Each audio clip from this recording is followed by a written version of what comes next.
শোন না, তোকে একটা কথা জিজ্ঞাসা করবো। কি রে? কি? ভালোবাসিস তাকে এখনো? কাকে? আরে তোর প্রাক্তনকে। ভালোবাসি? জানিস, একটা সময় ছিল যখন দুজন দুজনকে বলেছিলাম খুব ভালোবাসি, কখনো ছেড়ে যাব না। হঠাৎ একদিন ছোট্ট একটা ভুল বোঝাবুঝি, মাঝখানে অনেক দূরত্ব। দিন গেল, মাস গেল, কতগুলো বছর চলে গেল। সে মুভ অন করলো, আমিও মুভ অন করলাম।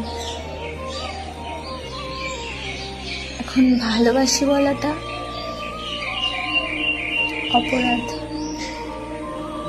ভালোবাসলেও যে ভালোবাসি বলতে পারবো না, ভালোবাসলেও যে ভালোবাসি না।